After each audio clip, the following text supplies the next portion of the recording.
When this newborn's mother first saw his severely deformed face, she actually wished he would die.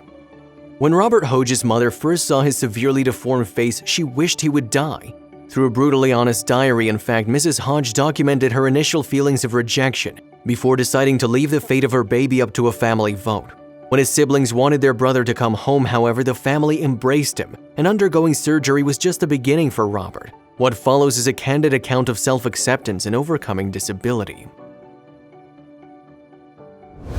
Born in Brisbane, Australia in 1972, Robert Hoge was the fifth child of Mary and Vince Hoge.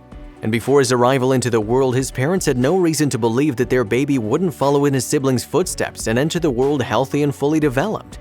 Also, if you have not done so already, please subscribe to our channel and click that notification bell to get inspired by these real-life stories every day. Now, back to the story. Straight after the birth, however, Mary Hoge's first question was, "Is my baby okay?" Reflecting in her diary at the time, Mrs. Hoge noted, "The doctor kept asking me how I knew. My only reply was, how does any mother know when her child is in trouble? Instinct, perhaps." And her intuition proved to be right. Commenting on his condition at birth in a September 2016 essay for Good Housekeeping, Hoge matter-of-factly wrote, "I was born with a huge tumor in the center of my face and mangled legs. The tumor, a tennis ball-sized bulbous growth, pushed my eyes to the side of my head." Now, after a week of being separated from her newborn baby in the hospital, Hoge's mother reluctantly went to see him. However, it wasn't the maternal reunion you'd expect. And she rejected me. She decided then and there that she couldn't connect with this face. Hoge told the audience at his TEDx talk in February 2015. Much of Hoge's insight into his mother's turmoil at the time has been gleaned from the diary she kept, and it makes for difficult reading. Certainly, it can't have been easy for him to read statements on himself such as, "I wished he would go away or die or something. I told the hospital staff I didn't want my baby." After seemingly being rejected by his mother then, baby Hoge remained in hospital while she returned home. This separation lasted for at least 4 weeks, and Hoge would later acknowledge, "For the first month of my life, she was making every effort she could to not bring me home."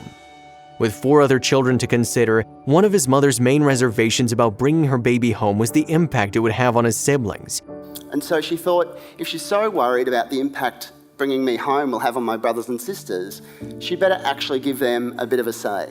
And when faced with making a final decision about the fate of their new son, the parents called a family meeting that was proved pivotal. And they talked about my face and about my legs and talked about whether they should bring me home.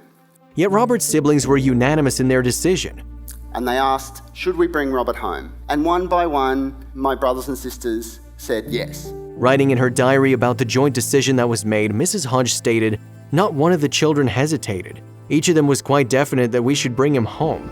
Unlike me, their decision was without reservation."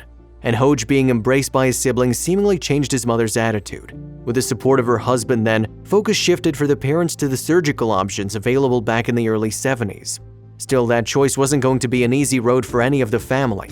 While still just an infant then, Hoge underwent surgery to remove the tumor from between his eyes. He was left with, in his own words, "just a flat face and a couple of nostrils. My eyes were still at the side of my head." At 4 years old, moreover, the young Hoge had his second surgery. This time a reconstructive procedure performed by Dr. Leigh Atkinson, a specialist neurosurgeon. Speaking of the technique involved, Hoge told ABC Australia's Australian Story, "They took 2 of the toes from my right leg and the cartilage out of that and built a nose." With his face effectively rebuilt, and with the support of his family then, Hoge became resilient beyond his years. At school, however, his differences put set apart from others, and he endured bullying. When recalling some of the names he was called at school, Hoge actually looks back with good humor. He has, however, admitted that taunts about his reconstructed nose hit hard. There were some low points, he explained in a 2013 piece for writer Carly Finley's blog, "But luckily I had a great family and a good set of buddies around me." At 14, meanwhile, Hoge had the option of cosmetic surgery, but a risk of blindness was high. Unsure about the procedure then, his parents allowed to decide for himself. The teenager chose to stay as he was, however, and now credits his older brother with a line that defined his decision-making, "What use is it being pretty if he can't even see himself?" This self-acceptance, coupled with fierce determination, is probably what ultimately led to Hoge making such a success of his life. Indeed, he was the first person within his family to take a place at college, and he went on to get a job as a politician's spokesperson. Hoge has taken to documenting his experiences in life too, learning from his mother's cathartic diary that there's an awful lot of power in writing things down, and as a result, he has since written a compelling memoir, one which he playfully entitled Ugly. Hoge also went on to marry, although finding out that his wife was pregnant caused him a lot of anxiety. But while he was worried that his daughter would inherit his deformities, his mother's own experiences of raising him assured him that he would cope if it happened.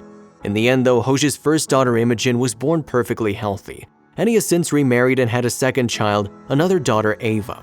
As for his own success in life, Hoge credits his mom and dad for raising him with a can-do attitude despite his disabilities. "I can't repay to my parents the tremendous love and support they showed me, but what I can do is maybe share their story and maybe help some other parents." He would go on to tell ABC North Coast NSW in July 2014. It's clear that Hoge is a man on a mission to encourage difference as something to be celebrated then, and given that he's since shared his own inspiring story with adults and children alike, perhaps he's changing some minds in the process too.